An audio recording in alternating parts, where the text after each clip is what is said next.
And I looked at the guy, and do you like this movie? And he goes, and I'm like, oh, this is terrible. I just made a terrible movie, whatever.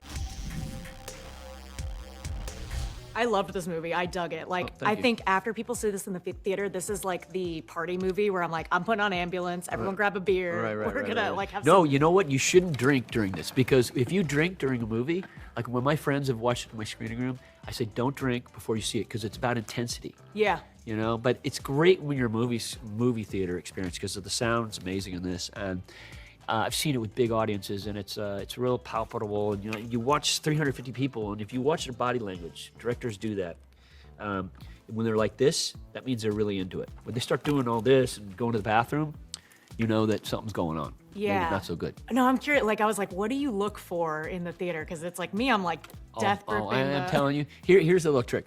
When directors go pre-screen their movies, we're testing them. You see what audience feel and whatnot. And I've got the sound thing there. You want to throw up. Every director wants to throw up. The first time yeah. a big audience is looking at that thing. And you'll see like people walking down slowly in the test, and you want to grab them. No, hang on. There's a big scene. If you miss this scene, you're gonna miss the whole thing. Yeah. So it's intense. Like Transformers. You want me to tell you about that experience? Yes, I do. Okay, so 2 houses, 400 people in each house, starting 15 minutes difference or something like that. I'm now watching it with a whole bunch of families and kids, and I'm like, okay, dumb robot movie. Oh my God, it's just a kid's movie. Oh man, what did I do? It gets a huge score, okay, and it was unfinished. Then I go to the next theater, and I've got the sound thing, and there's an empty seat, and there's a guide, whatever. This is like more of the adult kind of room. And I looked at the guy, and do you like this movie? And he goes, and I'm like, oh, this is terrible. I just made a terrible movie, whatever. Huge matching score. All right, like a 94. That's a spectacular movie score. I wonder what the sky is doing now. No, but it was like, so anyway, we lucked out on that one. I remember being like, Transformers movie, like Right, walking out. right. By the way, I want to go ride that ride with you. That's like I my know. dream shoot. That's fun. We should do that on the interview. That would be We fun. should. Let's go. I wasn't expecting the amount of Michael Bay Easter eggs in this movie, and I thought that was really fun. I didn't put myself in this movie, but I did put my dog in it.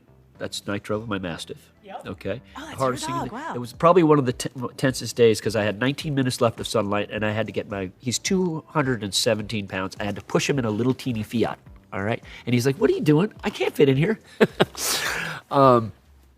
But the Easter eggs, of the movie quotes. I did that just because I think the younger generation quotes my movies, and they know it better than me. One of my favorites, it's more of an LA Easter egg, is the Call Jacob billboard, because I feel like I see it every. You're right. But So we now I know called you're Ja- Team we- Jacob and not Sweet No, James. we called, what is it, called Jacob? Call the lawyer Jacob. guy? Yeah, and he said, yeah, you can put it in. Otherwise, we're going to have to Greek it out. Oh, you actually called Jacob? Yeah, we did. Oh, I love We have to that. ask permission. I love that. One of my favorite cameos that I've always wanted to ask you about is, are you in Coyote Ugly for like 10 seconds? Yes. How did that happen? Jerry Bruckheimer That's what I called me. thought. He said, would you be in this movie? I said, all right, I'm working, but if this director doesn't have his shit together, I don't know if you can say that word. Yeah. It's going to be fast, right?